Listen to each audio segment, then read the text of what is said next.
Tempted.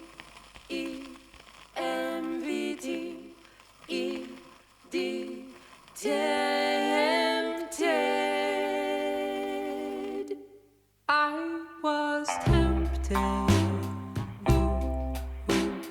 Tempted by your smile. I was tempted. And for a little while I was certain that I will be the one to change you, and you will be mine. You will be mine.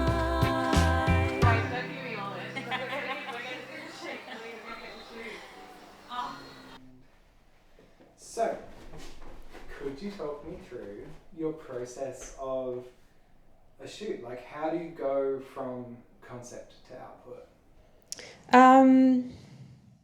So, I mean, assuming that I have a concept, like if the idea kind of like, usually a lot of my ideas kind of are a connection of two separate ideas that have kind of come together over time.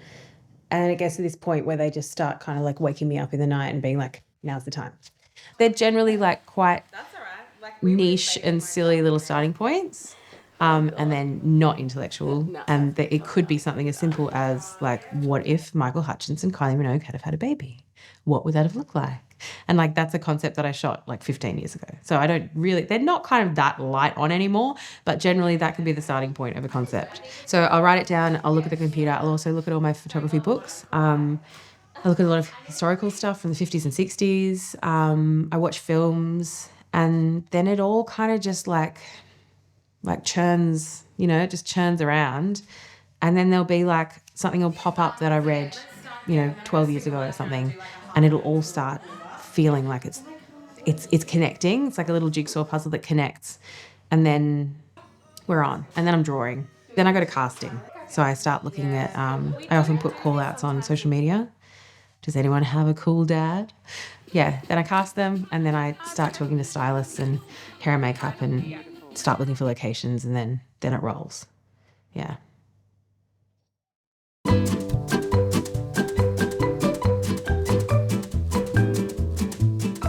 My brother's funny.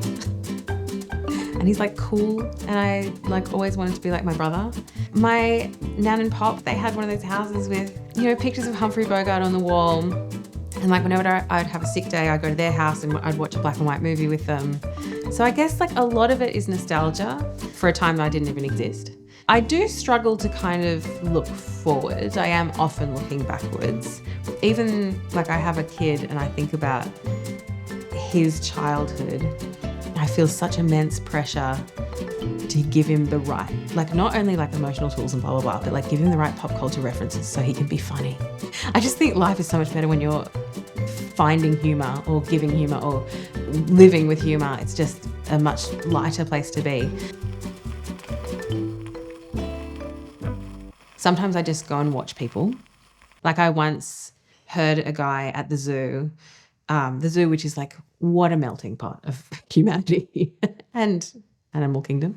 This guy was like pushing around a pram. He had a backpack on the front of him. He had a backpack on the back of him. They were like frozen characters. Like he obviously was out of his depth with these kids. He looked like he was in his 70s, might have been granddad. He had a plastic bag full of water bottles that he bought at the zoo. Can you imagine how much that would have cost? It would be like $40 in water bottles. He was just so angry, and he was walking around and he was going, Jaden, where are you? He was so furious. And I was like, and then I made, he was the inspiration for a character.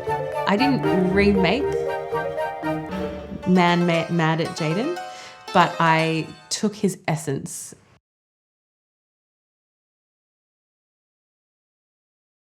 You ever played Monopoly? I'm really stuck at games. But have you played Monopoly? I'm second in a beauty contest. It's $10. Like, I know that Monopoly's probably from the 50s or 60s or something. Yeah. What year was Monopoly invented? Guess. Monopoly was released in 1906. Oh. And it looks very different from the version on our shelf today. Yeah, you won't know. Because my uncle had that house. He had like dogs playing poker, but there'd be like Marilyn Monroe and James Dean, just like that level of like a push beyond tacky. I am very like, oh man, I never want to be there, but I love tackiness. I just don't like to go a level over.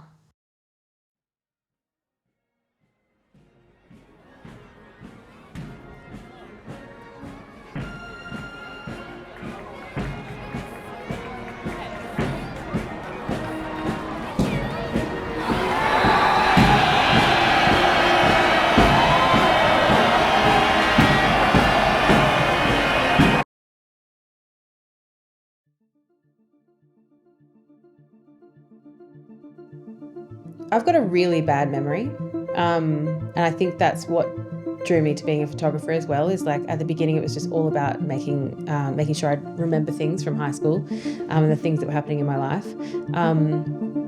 But like the things that I remember from when I was little, like the feeling of Saturday morning cartoons and the feeling of like wintry days watching the Munsters, having hot chocolate with my dad. Like there's certain feelings, and I guess I'm connected to it for some reason. I guess we're always chasing that feeling of like no stress. And then there was I grew up in the Blue Mountains in Sydney and then moved to Melbourne when I was 12. So I guess it's just like a big cut off there.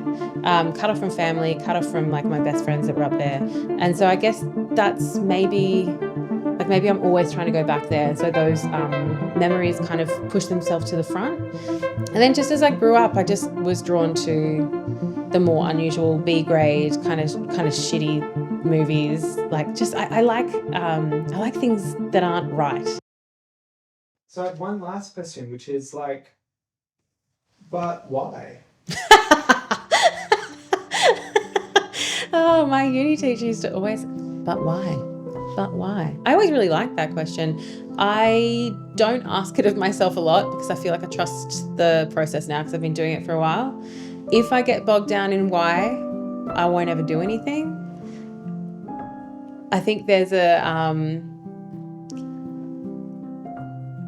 so many factors now that can stop you from actually creating the work. And, you know, as my career progresses, I want to be constantly creating, but I can take massive left turns, but I can't let that stop me. And I think, you know, photography in a lot of ways and pursuing an arts career, you kind of have to have a bit of hedonism and a bit of like trust and maybe a bit of naivety to think this is going to work. And so like if I stopped and asked myself why I was doing this, I think I'd come to a screeching halt. I like to trust the concepts when they come to me, and I like to my most successful work is when I'm laughing, when I'm creating it or shooting it. Like if the concept comes to me and I'm like, that's hilarious or that's silly, and it's giving me like there's a certain feeling. I know I've hit onto it when I'm like, that's me.